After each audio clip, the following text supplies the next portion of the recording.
حدیث پاک میں آتا ہے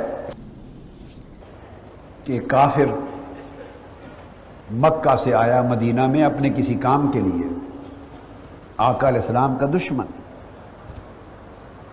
سارا دن کام کیا، رات ٹھہرنے کی کوئی جگہ اس کے پاس نہ تھی۔ اس نے سوچا اب میں رات کہاں گزاروں، کوئی ہوٹل اور موٹل اور ہوٹل سرائے تھے نہیں، تو اسے آقا علیہ السلام ہی کا گھر دکھائی دیا، بارگاہ۔ تو آقا علیہ السلام کی بارگاہ میں آ گئے، آقا علیہ السلام کی بارگاہ میں آ گئے۔ دشمن ہے، کافر ہے، مشرک ہے، ان لوگوں میں سے جو تلواریں تان کے آقا کے در دولت کے ارد گرد کھڑے تھے، اور آقا علیہ السلام نے ہجرت فرمائی ہے۔ جب آقا علیہ السلام کے در دولت پر آ گیا تو آقا علیہ السلام نے اس سے پوچھا کچھ کھانا ہے؟ جی ہاں بھوکا ہوں، کھانا ہے۔ آپ نے اپنے دست مبارک سے اپنے بکریوں کا دودھ دوہا اور پیالہ بھر کے اسے پلا دیا۔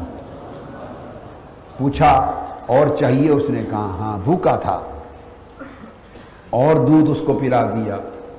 6-7 بار بکریوں کا دودھ دو کے پلا دیا، تو بکریوں میں جو دودھ تھا ان کے تھنوں میں ختم ہو گیا، وہ پیٹ بھر کے دودھ پی کے سو گیا۔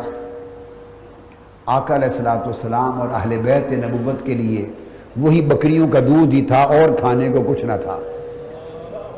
آپ نے اور اہل بیت نے، ازواج مطہرات نے خالی پیٹ رات بسر کر لی، تو خالی پیٹ سونے والوں کو خوب لطف کی نیند آ گئی، اور پیٹ بکریوں کے دودھ سے بھر لینے والا رات بھر سو نہ سکا، سوچتا رہا ہم نے کیا سلوک کیا تھا، ان کا کیا سلوک ہے۔ نتیجہ یہ ہوا کہ ادھر صبح طلوع ہوئی، ادھر اس کی فجر ایمان طلوع ہو گئی۔ جب صبح آقا علیہ السلام تشریف لائے تو عرض کیا، کوئی تبلیغ نہیں کی، وہ تو گھر مہمان آیا تھا، خطاب نہیں کیا، تبلیغ نہیں کی، کچھ نہیں بات کی۔ آقا تشریف لائے اور وہ دست بستہ کھڑا ہو گیا، حضور مجھے کلمہ پڑھا کے مسلمان کر دو۔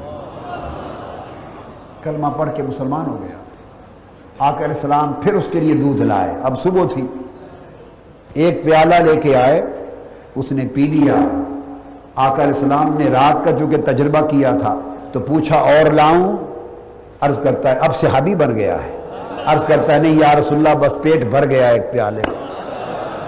سو جب تک کفر تھا پیٹ میں 7 پیالے بھر کے پی گیا، جب ایمان آ گیا تو ایک ہی پیالے سے پیٹ کو سیرابی ہو گئی۔ آقا علیہ السلام نے فرمایا، حدیث پاک ہے، کافر 7 آنتوں سے کھاتا ہے، مومن صرف ایک آنت سے کھاتا اور سیراب ہو جاتا ہے، شکم سیر ہو جاتا ہے۔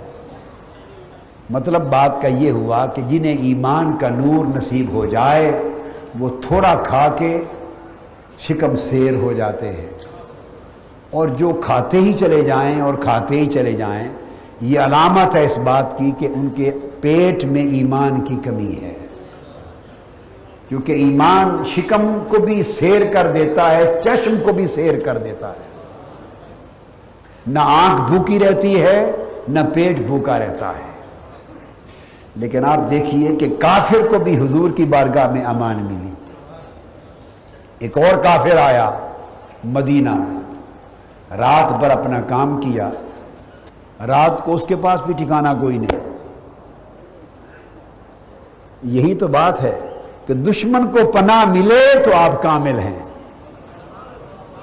اور یہاں ہم وہ ہیں کہ ایک کسی کو پناہ نہیں ہے، ہم سے دوست کو پناہ نہیں۔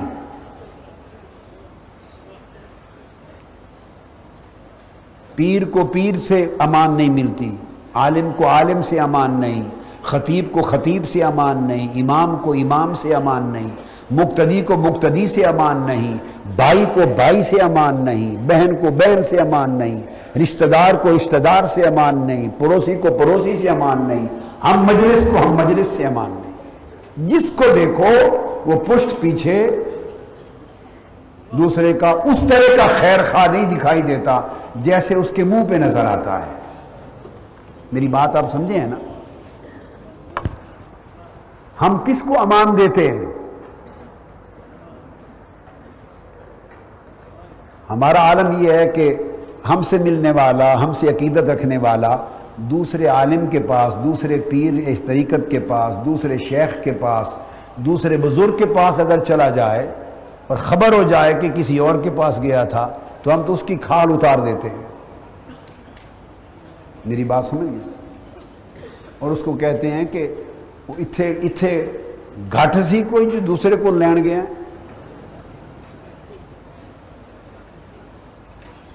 یعنی ہماری برداشت اور حوصلے اتنے کم ہو گئے ہیں. کسی کے سامنے کوئی تعریف کر دے کسی کے بچے کی، یہ خواتین بھی سن لیں، دوسری کوئی ماں اپنے بیٹے کی تعریف کر دے تو اس کا جملہ ختم نہیں ہوتا. میں نے یہ اپنی آنکھوں سے مشاہدے کی ہے. اس کی جملہ ختم نہیں ہوتا، وہ اسی لمحے اپنے بیٹے کی تعریف شروع کر دیتی. بی بی اگر 2 منٹ تو اپنے بیٹے کی تعریف نہ کرو تو کیا بگڑ جائے گا؟ وہ اپنے بیٹے کی تعریف کر رہی ہے، خوش دلی سے سن لو، اس کا دل خوش ہو جائے گا. بس وہ موقع نہیں ہے جواب میں اپنے بچے کی تعریف کرنے کا، موقع نہیں، کسی اور موقع پر کر لینا. کسی ایک آدمی کی تعریف ہو جائے، معمار ہے، انجینئر ہے، ڈاکٹر ہے، کسی کی تعریف کر لو، بس وہ آپ تعریف کا غلطی سے جملہ منہ سے بول بیٹھے تو اگلے لمحے وہ سن لیں وہ کوئی ڈاکٹر ہے، 10 مریض ہوتے ہاتھوں مر گئے، اسے تو ABC نہیں آتی،